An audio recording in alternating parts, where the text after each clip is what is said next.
Right, shalom. First and foremost, I want to give all praises, honor, and glory to Yahweh Ba'ashem, Yahweh Shai, Ba'ashem Rakakadash. Double honors to the apostles and elders of Great Millstone who rule well and teach well. Peace and blessings to the elect out there that's pushing this word in all truth and sincerity. All right, this lesson is going to be about how your friends in the world and family members and people are gonna pretty much hate you for righteousness sake, right? Whenever you come into the truth and you try to teach people that that they might be that they're an Israelite and that Yahweh Shai was the true name of the Heavenly Father's Son. It wasn't Jesus. Whenever you start proclaiming the truth, especially prophecy about how America is going to be destroyed and and how basically a lot of people are going to die in the end times. Um, people reject it and they start hating you for telling them. And but with that being said, that is a righteous thing, right? Because Yahweh Shai went through it, and so did the prophets of old.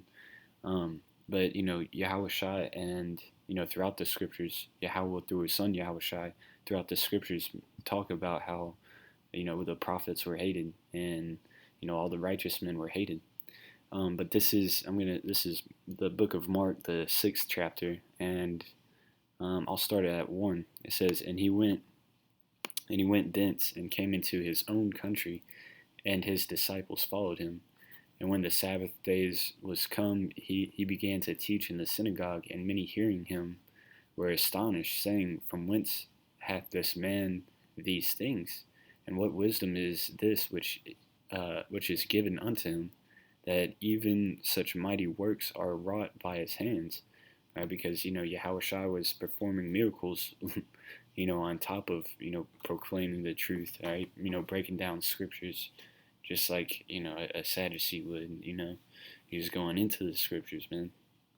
And then it says, "Is not this the carpenter, the son of Mary, the brother of James and Joseph, um, and of Judah and Simon? And are not his sisters here with us?" And they were offended at him, because they just saw Yahweh Shai as just a regular old carpenter, just one of, one of four other brothers and sisters. Who knows how many sisters he had, but they just saw him as a regular dude. And same thing with the disciples that followed after him. All right, and even now to this day, if you proclaim the truth, you're just perceived as a nobody, man. Just taking up space, man. Um, it says, "But Yahushua said unto them, a prophet is not without honor, but in his own country, and among his own kin, and in his own house." It's just like, and that's by any things that you succeed in, especially among Jake families, like you might be the star athlete for the NFL, but once you're around family, everybody will still give you shit for it, you know. But it's like that, in this truth, you even Lord willing, we endure and until the end, we be part of the elect. And being part of that 144,000, that's what we're striving to be. And you're trying to break down to your family, like, yeah, like I'm that the elect is going to be saved, and we're going to be the kings to come in the kingdom of heaven. We're going to be ruling other nations. They're not going to view you as as the next king, or a prophet. They're going to despise you. They're going to think you're full of shit, and and start hating you. Verse 5, it says, and he could there do no mighty work, save that he laid his hands upon a few sick folk and healed them, and he marveled because of their unbelief. So Yahushua was performing miracles on top of breaking down scriptures plainly, and people still didn't believe on him. And he said Yahweh Shai marveled because of their unbelief. And when you go into that word marvel, it means to be filled with wonder or astonishment. And when you first experience it, it's like, how can you not, when you first come into the truth and you try to tell family members and friends, about the scriptures, like you're breaking it down, like precept upon precept, line upon line about prophecies, how the nuclear missiles are, described in the in the scriptures. It's plain to us, but to them, it's astonishing how they don't get it when the scriptures are so plain, you know. But hey, if our gospel be hid, matter of fact, I'll get that. If our gospel be hid. Yeah, this is 2 Corinthians 4:3. But if our gospel be hid, it is hid to them that are lost, and whom the God of this world, which the God of this world is Esau Edom, hath blinded the minds of them which believe not, lest the light of the glorious gospel of Yahweh Shai, who is the image of the Most High, should shine unto them. All right. So at the end of the day, you just got to accept that this truth isn't for everybody, you know. And Yahweh Shai even warned about trying to teach somebody, that just can't get it. What's that? Cast not pearls before swine. Yeah, this is Matthew 7:6. It says, give not that which is holy unto the dogs, neither cast ye your pearls before swine, lest they trample them under their feet and turn again and rend you. That word rend means to like tear apart, because you can't, if the Lord created them to be, wicked, you can't turn a wicked man righteous, and the more you try to, the more you're going to be really wrestling with them, striving with them, arguments, and it's just going to, fuel the fire.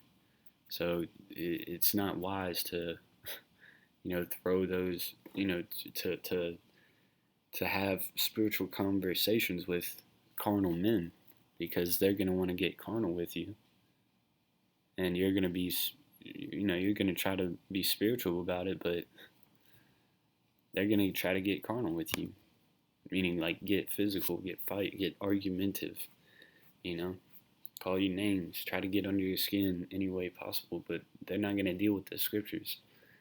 And then also in Revelation, I think it's 22,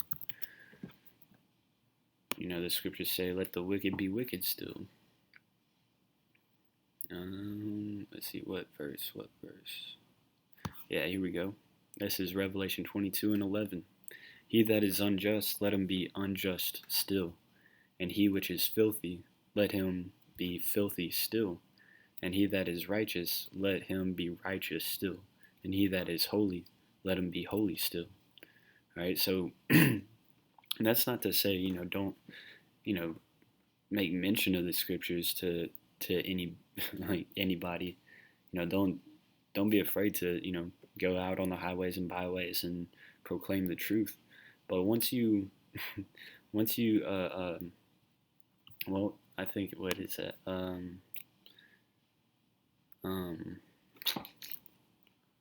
Dang, I'm drawing a blank on how it goes. After the second admonition, I can't spell worth shit. Titus. I knew that. This is Titus 3.